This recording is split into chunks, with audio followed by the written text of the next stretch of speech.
beautiful kitchen appliances that they were selling. Now, this is an example of sponsor interference which is so beyond logic and which is so beyond taste. This I rebel against. You've got a new series coming up called The Twilight Zone.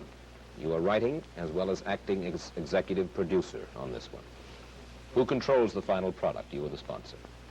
We have what I think, at least theoretically anyway, because it hasn't really been put into practice yet, a good working relationship, where in questions of taste, in questions of the art form itself, in questions of drama, I'm the judge, because this is my medium and I understand it. I'm a dramatist for television. This is the area I know. I've been trained for it. I've worked for it for 12 years. And the sponsor knows his product, but he doesn't know mine. So when it comes to the commercials, I leave that up to him. When it comes to the story content, he leaves it up to me. Has nothing been changed in the... We changed in 18 scripts, Mike. We have had one line changed, which again was a little ludicrous, but of insufficient basic concern within the context of the story, not to put up a fight.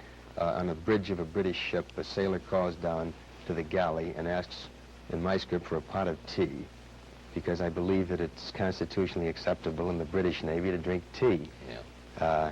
One of my sponsors happens to sell instant coffee, and he took great umbrage, or at least minor umbrage anyway, yeah, with the idea of saying tea.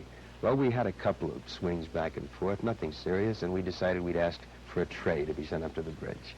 But in 18 scripts, that's the only conflict we've had. Well, They've passed what? I mean, every script. Is pre-censorship, though, involved? Are you simply writing easy? In this particular area, no, because we're dealing with a half-hour show, which cannot probe like a 90, which doesn't use scripts as vehicles of social criticism. These are strictly for entertainment. These are pot boilers. Oh, no, I wouldn't call them pot boilers at all. No, these are very adult, I think high-quality, half-hour, extremely polished films. But because they deal in the areas of fantasy and imagination and science fiction and all of those things, there's no opportunity to cop a plea or chop an axe or anything. Well, you're not going to be able to cop a plea or chop an axe because you're going to be obviously working so hard on the Twilight Zone that, in essence, for the time being and for the foreseeable future, you've given up on writing anything important for television, right? Yeah. Again, this is a semantic thing. Important for television, I don't know. If by important you mean I'm not going to try to delve into current social problems dramatically, you're quite right, I'm not. You told Kay Gardella of the New York Daily News this. You said, professionally, I don't think Twilight Zone will hurt me, but I must admit I don't think it'll help me either. I'm stepping out of the line of fire. You've had it as far as trying to beat your brains out. Would you just read me the first two lines, Mike? Professionally, I don't think Twilight Zone will hurt me, but I must admit I don't think it'll help me. I never said that. I'm convinced it'll help me. I have great pride in the show. In 11 or 12 years of writing, Mike, I can lay claim to at least this. I have never written beneath myself. I've never written anything that I didn't want my name attached to.